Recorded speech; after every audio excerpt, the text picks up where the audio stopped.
And especially the major beneficiary when we have utilized this UDAN scheme over the past 8 years has been remote areas of the country, especially the northeast areas, the inland areas, where there was no connectivity at all. Now they are properly connected through air travel, not just to other metropolitan cities of the country, but also various other countries also.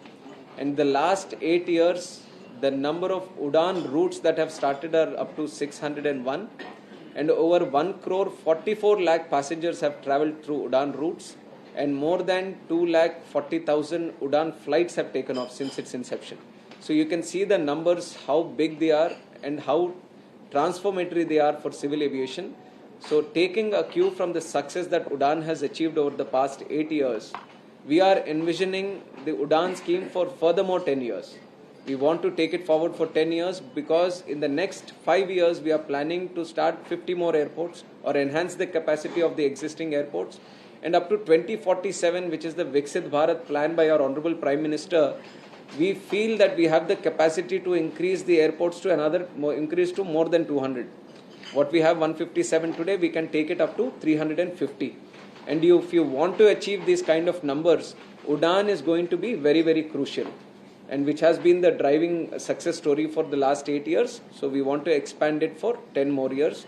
And another area that we have explored within the UDAN scheme is how it started with the regular airlines. We have attached UDAN scheme, or we have included seaplanes and helicopters also into the UDAN operations. Now, because of including seaplanes and also helicopters, now those sectors are also seeing a lot of big potential for growth. In the next 5 years, we plan to build 50 heliports also across especially the Himalayan region, which is very difficult for us to access through an airport. Airport requires a large parcel of land. So wherever that challenge we are facing, we want to go through the helicopter route. So heliports we are also trying to build through UDAN. We are accessing them through helicopters. And then especially a big potential that we see in the foreseeable future is the access through seaplanes. Seaplanes also multiple times we have opened the routes through UDAN. And right now, because the guidelines have also been changed, in August we have changed from the ministry the guidelines around seaplanes. So now the industry is showing a lot of interest to start these seaplanes. And next month, November, and to be specific on November 9th, we are going to start a demo route also for the seaplanes across the country. We are going to make the demo plane go around the country, let the people see how the seaplane operations are going to be.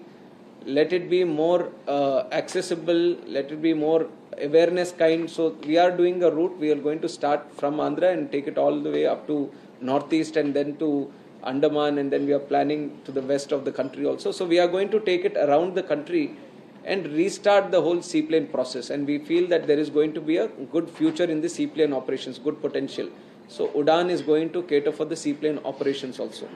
The dream of our Honorable Prime Minister has always been that the common man of this country should have ease of access to air travel. There should be ease of flying. There should be safe, secure and convenient travel for each and every one of them. So with that thought process, in the last 10 years, we have achieved tremendous success in civil aviation. Taking that success a little more forward now, the way we have connected more people and brought more people into the civil aviation, we are trying to go a little bit more deeper into the industry and trying to create more opportunities for MROs also. MROs is an important sector for the country because there is a lot of scope for job creation in that area. There is a direct and indirect job creation when you start new airlines, new routes, when you're bringing in a new plane. But if you look at more skilled workforce, get into this area through MRO sector. So that is why we are making continuous changes in the policy to encourage more MRO sector to come into the country. We have done that for a long time and now we are speeding up that process. Industry is also happy with the changes or the policy changes that the government is making. So we see a growth that what is $2 billion industry right now in the country for MRO is going to grow up to 4 billion. It's going to double itself in the next 7 years. That is the target that we have set and we are moving towards the MRO sector.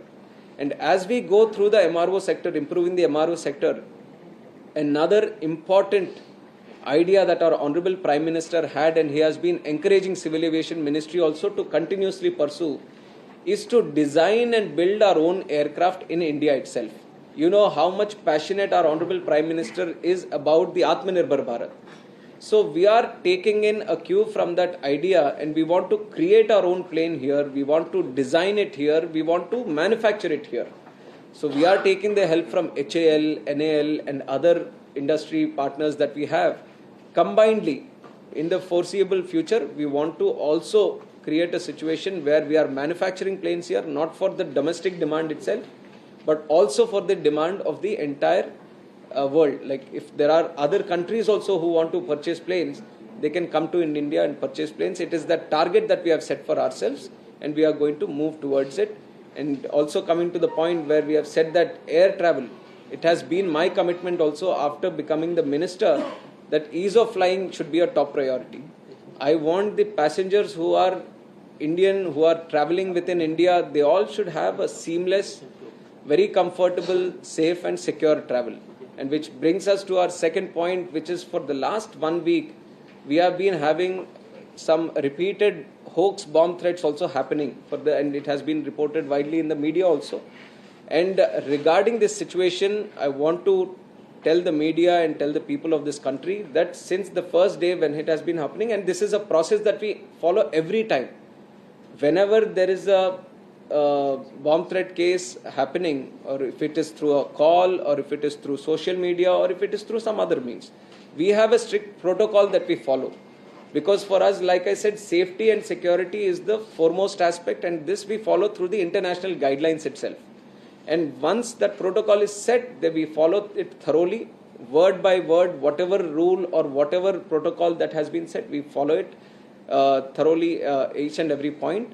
And as we have seen that we have been getting repeated ones, and most of them are hoax bomb threats. So once this has happened, then we have had multiple meetings. In the last 1 week, I have chaired certain meetings with all the necessary stakeholders within the ministry, and we have our Secretary Wallamji here, and DG BCAS, our security regulator Hassanji is also here.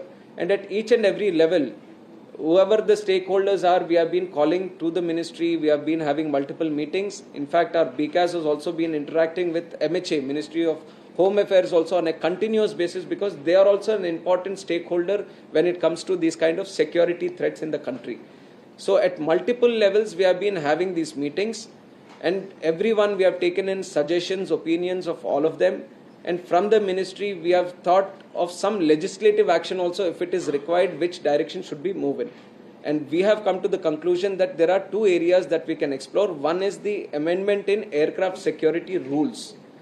Aircraft security rules is something which deals with the security aspect when it comes to within the aircraft, how do we deal with the security issues, concerns, and there is a strict rules that have been laid out. And we have seen that if you can do a little amendment there, it can specifically strengthen the cause which we are fighting for right now.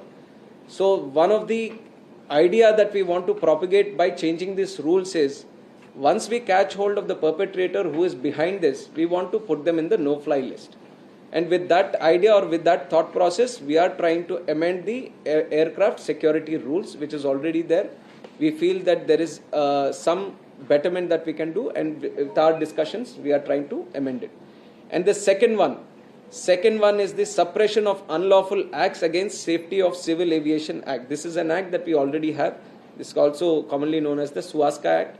And there are multiple offences that have already been listed in the Suwaska Act. And one of this is a 1982 Act, and it deals with many offences such as offence at an airport, offence of committing violence on board an aircraft in flight, destruction of damage to air navigation facilities.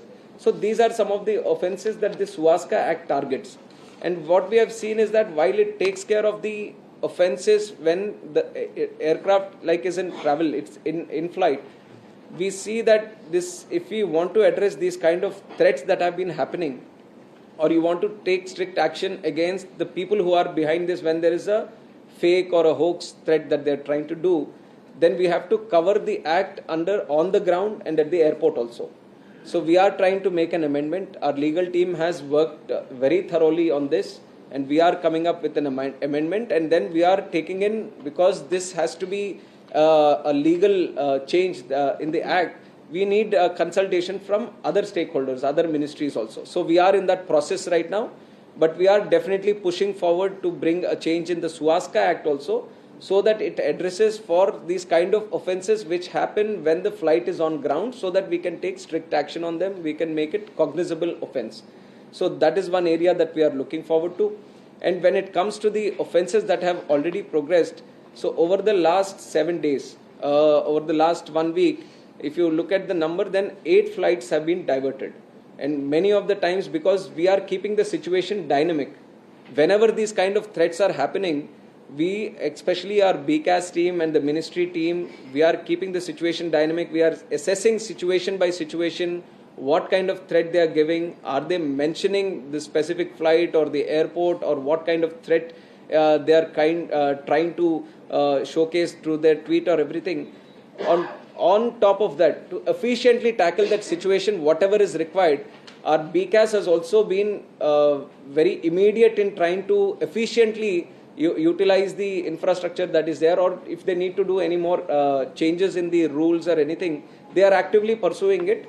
And we are keeping, so while we are trying to efficiently tackle this situation through the threats we are receiving, we are also not compromising on the safety and security. This also I want to make it a very priority point, because you might feel that there are these threats happening, but we can't, even though there are hoax threats, we can't take the situation non-seriously. Everything is important for us. Now the life of a passenger is important, the security situation is important, so the protocol is important for us. So we have enhanced the security also. We have enhanced the security at airports. We are doing 10% more checking at the security checkpoints. We have enhanced the CC cameras, whatever needs to be done, so that the airports get monitored more thoroughly. That part also we are doing. While we are doing that, when these kind of threats come for a specific airline or at an airport, how we deal with them also, is there any better way, so that the inconvenience to the passengers which is caused, because the protocol sometimes is very rigid and it offers the passengers or the airlines to follow a strict procedure. When you see that when it keeps happening little repeatedly, then it becomes a little inconvenience for everyone, and which is why we have been talking to the airlines also. BCAS has already met the airlines 3 times, and whatever their opinions are there, we are all discussing with them. The point I'm mentioning that we are keeping meeting everyone on multiple times is that whatever we are deciding, or whatever MHA or we are combinedly deciding, everyone is on the same platform. Nobody is against each other here. We are all combinedly working towards the common goal on how to reduce this thing. Even one plane gets diverted, it's not what we want.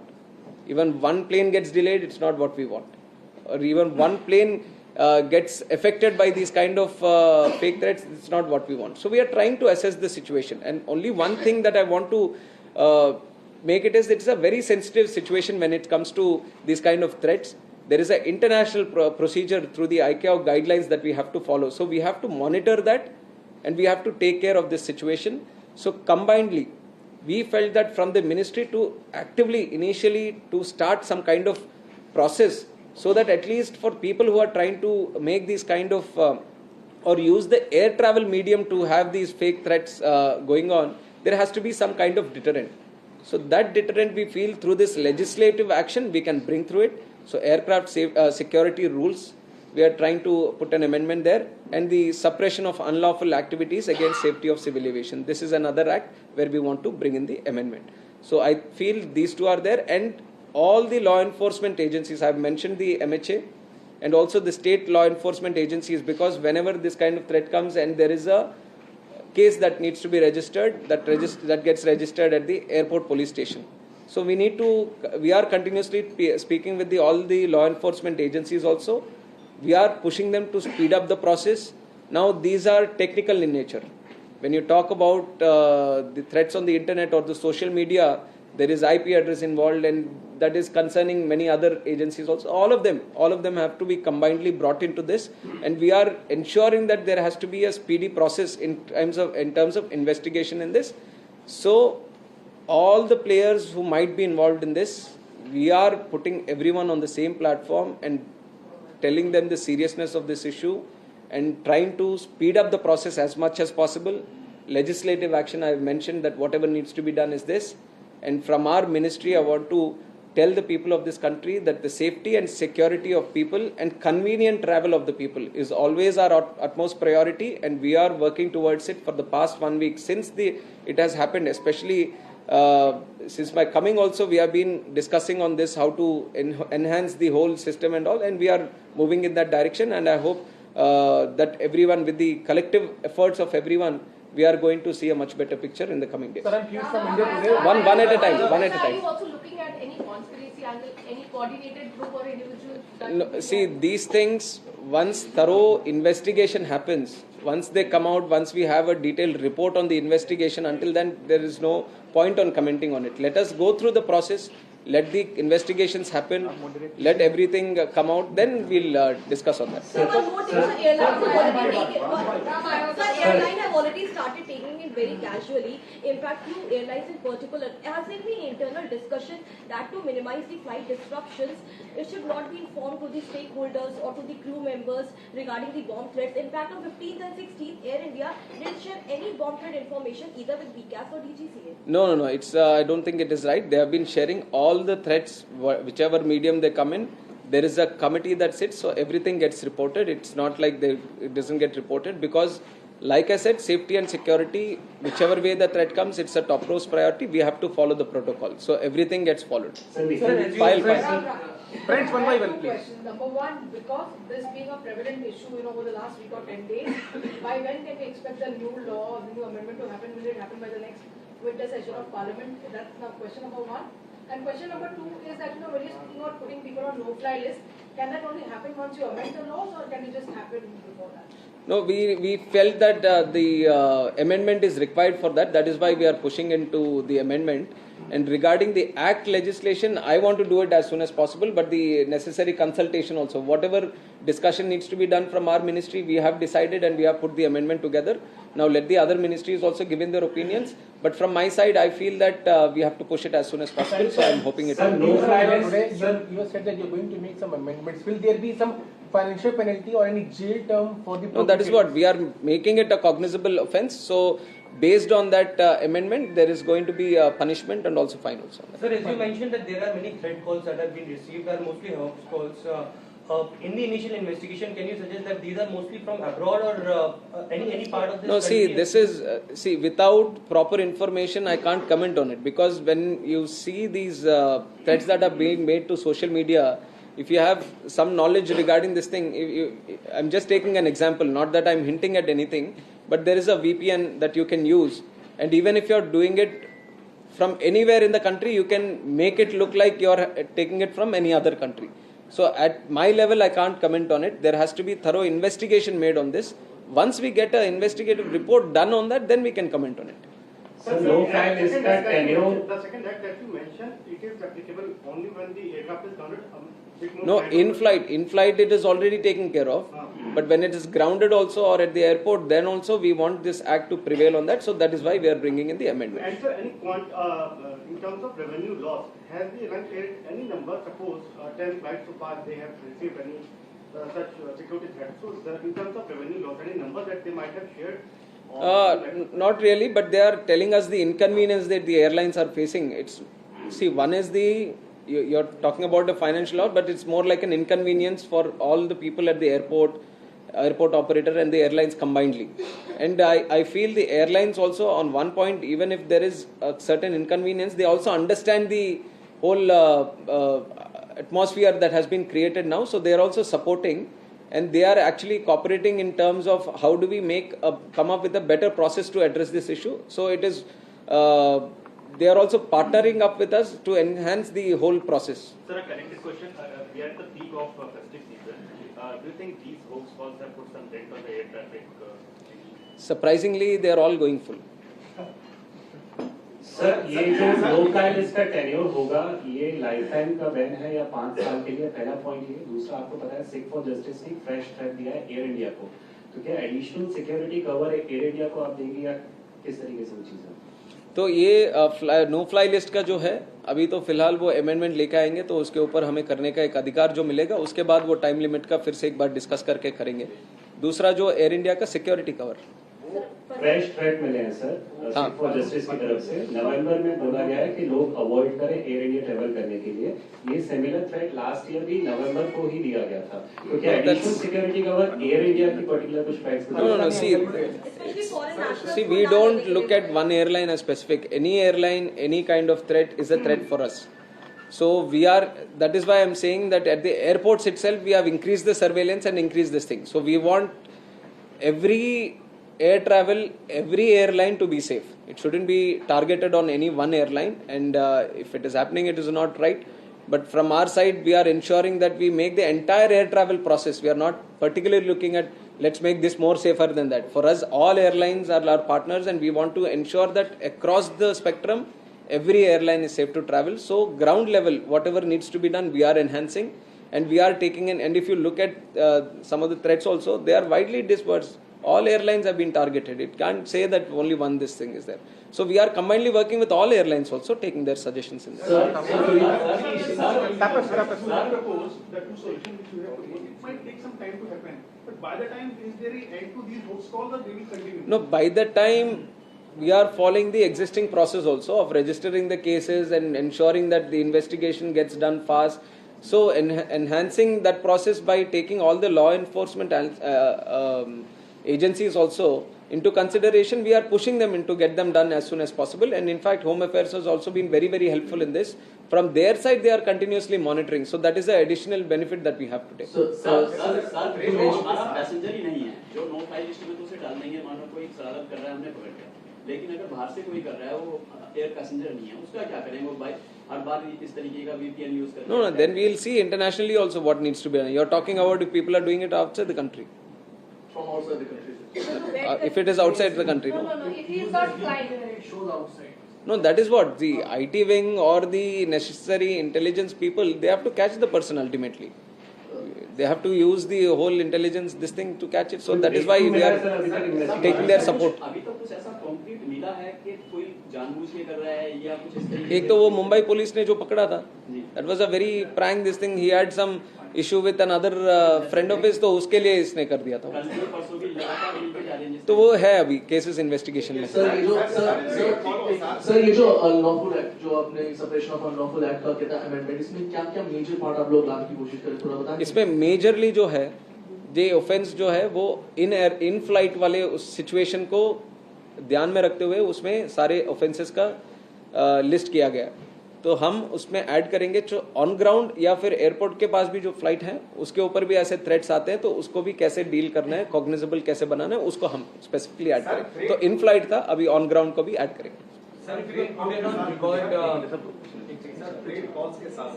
Air passengers की एक बड़ी problem raise है कि festive season में जो air fare बहुत बढ़ जाते हैं. नहीं, उसका आप देखिए उसका बहुत कम हो गया अभी. वो पहले ही जिस दिन मैं मंत्री बना था उसके बाद ये पार्लियामेंट में इसी का चर्चा बहुत ज़्यादा हुई थी. तो हमने एयरलाइंस को बुलाया, उनको सेंसिटिवाइज किया कि बार बार ऐसा इशू हो रहा है, तो इस बार ना आने के जो भी आपको उसके ऊपर कदम लेने पड़ेंगे उसको लीजिए. तो they have done it and we haven't received any complaints regarding that. Specially आप देखिए एक दिन में आप जब भी लेते हो तो उसके हिसाब से एयर ट्रैवल एयर फेयर का एक सिस्टम रहता है, डायनेमिक एयर फेयर सिस्टम. वो मार्केट के ऊपर एक दिन का अभी देखोगे वो डिमांड के हिसाब से वो होता है, जैसे जैसे डिमांड बढ़ता जाएगा उसका. तो our solution has been two way. One is sensitivising the airlines people also to be proactively dealing with this situation. As we are getting more planes, ज्यादा प्लेन्स अभी आते हैं, ज्यादा प्लेन उस रूट में ट्रैवल करेंगे तो डेफिनेटली डिमांड के हिसाब से सप्लाई भी बढ़ेगा तो प्राइस कम होगा. तो दोनों तरफ से हम उसको एड्रेस कर रहे हैं. बिहार में जैसे छठ पूजा आमतौर पर देखा जाता है, हाँ वो स्पेसिफिकली बिल्कुल बहुत ज्यादा किराया हो जाता है. हाँ, तो वो होता है एक स्पेसिफिक सिचुएशन एक आ जाए या स्पेसिफिक ओकेजन कुछ आ जाए, वो डिमांड के हिसाब से जैसे जैसे डिमांड बढ़ेगा वो फॉर्मूला के हिसाब से वो प्राइस बढ़ते जाएंगे. But otherwise if it is normal तौर पे सारे अफोर्डेबल प्राइसेस ही हैं. सर एक सवाल उड़ान को लेके है, जैसे दरभंगा पे बड़ी वैसेट है, लेकिन दरभंगा के लोग जो दिल्ली से या जहाँ से भी ट्रैवल करते हैं उनका कहना है कि जिस तरीके से डिमांड है उस तरीके से एयरक्राफ्ट नहीं बढ़ रही. सेकंड इस हिंडन एयरपोर्ट का है तो वहाँ पर नहीं चल पा रहा है, उसका क्या रीजन है? क्या हिंडन में आगे फिर दरभंगा में ये भी कहना है कि एयर फेयर ज्यादा है जबकि उड़ान में कम होना चाहिए. बेगूसराय से भी डिमांड आ रही है कि वहाँ भी उड़ान में करें, तो इसको लेके क्या है? दरभंगा एक बहुत बड़ा सक्सेस स्टोरी है और जिस तरह से वहाँ डिमांड बढ़ा है वो काफ़ी अप्रिशिएट करने वाला है कि वहाँ पे इतना डिमांड था, उसके हिसाब से हमने एयरपोर्ट बनाए। अभी 70 फ्लाइट तक वहाँ से शुरू हो गए। तो अभी आरसीएस में नहीं है, फिर भी अभी मोर फ्लाइट्स कनेक्टिविटी वहाँ पे देने का हम भी प्रयास कर रहे हैं। तो जैसे जैसे कनेक्टिविटी बढ़ेगा प्राइसेस भी वहाँ पे कम होंगे। और हिंडन एयरपोर्ट पे अभी पूरे देश से ATR जो हैं वहाँ पे आ रहे हैं, वहाँ पे भी सारी सुविधाएं उनके मिल रही है।